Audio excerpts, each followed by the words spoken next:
ሙሐመድ ሰለላሁ ዐለይሂ ወሰለም በጨለማ ውስጥ ለነበረች ዓለም ብርሃን ሆኖ የተላከ አንድ ውድ ነቢይ ነበር። ስሙ ብቻውን ተስፋን የሚዘራ ማንነቱ በራሱ ፍቅርን የሚያስተምር። እስኪ ዛሬ ስለ እዝነት እንነጋገር፣ ስለ ሩህሩህና አዛኙ ነቢይ፣ ስለ ሐቢቡና ሙሐመድ ሰለላሁ ዐለይሂ ወሰለም።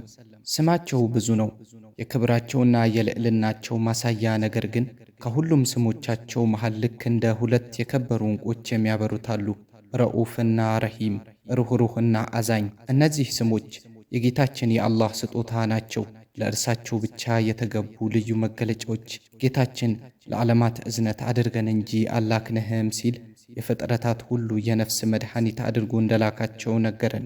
አስቡትማ፣ ዓላማውን ስቶ ሲባዝንና ሲተራመስ የነበረ አንድ ማኅበረሰብ በእርሳቸው መምጣት እንዴት እንደሰከነ፣ መንፈሱ ሞቶ የነበረው እንዴት ሕይወት እንደዘራ፣ የእርሳቸው መምጣት ዝናብ እንደናፈቀው ደረቅ መሬት ላይ የሚወርድ እዝነት ነበር። የእርሳቸው ርኅራሄ ድንበር አልነበረውም። ላመኑባቸው ብቻ ሳይሆን ሊወጓቸው ለቆሙት ከሃዲያን ሳይቀር የሚራሩ ነበሩ።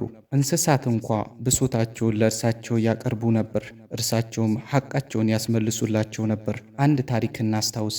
አንዲት ትንሽ እርግብ የሞተበት አንድ ብላቴና ልቡ ተሰብሮ ሲያለቅስ የዓለማት እዝነት የሆኑት ነቢይ ጎንበስ ብለው ትንሿን ግንባሩን እየዳበሱ አይዞህ ሲሉት ይታያችሁ። በዚያች ቅጽበት የፈሰሰ እንባ የእዝነት ጥግ ነበር።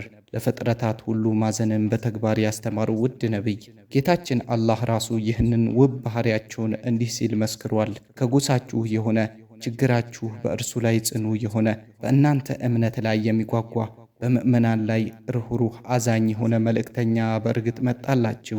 እርሳቸውም ራሳቸው እኔ የእዝነት ነቢይ ነኝ ይሉ ነበር። ሕይወታቸው በሙሉ ወደ እዝነት የሚጣራ ነበር።